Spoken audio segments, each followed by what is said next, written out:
Welcome to Take 5, your 5-minute inspirational message from Solid Rock Drogheda.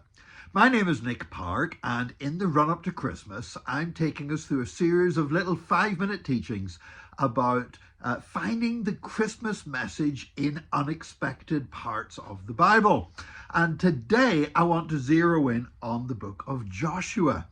Because in Joshua chapter 5 and verse 12, we find an incident where life changed forever for the Israelites.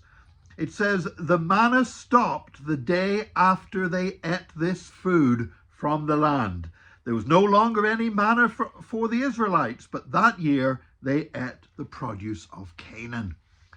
What happened was that during the wandering in the wilderness, basically, God had fed the Israelites by providing bread from heaven, manna.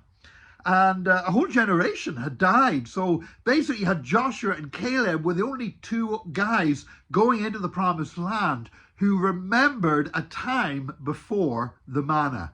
Every other Israelite had been born and grown up during the 40 years in the desert. And so all they'd ever known was this manna from heaven. But after they crossed the River Jordan into the promised land after the death of Moses and under the leadership of Joshua, then the Israelites, they harvested some of the grain from the land and they made themselves bread, and that was their first meal, eating the food that grew in Canaan.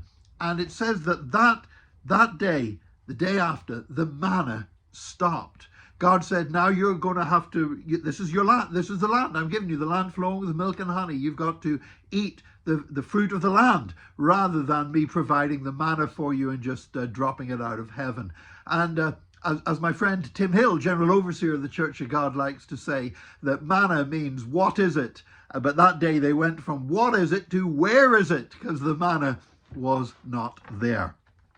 Now, you might say, well, what's that got to do with Christmas? Well, of course, in John chapter 6, Jesus compares himself explicitly to the manna. He is the bread from heaven. And so the incarnation of Jesus Christ is, if you like, a restoration of the manna to the people of God. But it's a manna that is different. Jesus said, you eat this bread, you'll never be hungry again. And so what we're seeing in John's gospel is if you like, the restoration of what was taken away in the book of Joshua, when the manna did not come from heaven anymore. But there was a day coming. You know, the Israelites said, Moses gave us the manna, so the prophet that will come like Moses, he's going to give us the manna. He's going to give us the bread from heaven. But how's that going to happen? And that happened whenever Jesus was born in Bethlehem. And Bethlehem means the house of bread. And there in the house of bread, the true manna was provided when God came in human flesh, when Jesus came, the bread of life, the bread that we don't need it to be continually given day by day, because when Jesus comes, he satisfies us totally. And that's what happened in Bethlehem. For years, the people had been thinking about the manna, looking forward to its restoration, saying, where is it? Where is it? Well, I tell you where it was.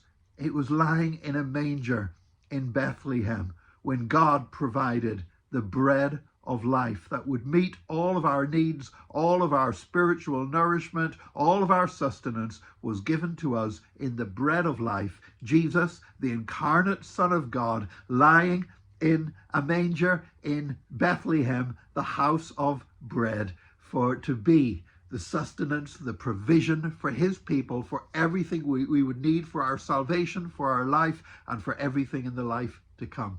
Praise God. Praise God for that little, if you like, a little snippet, a little preview of the Christmas story in the incident that happened in the book of Joshua. God bless you today. Join us again tomorrow for another Take 5, your 5-minute inspirational message from Solid Rock Drogheda.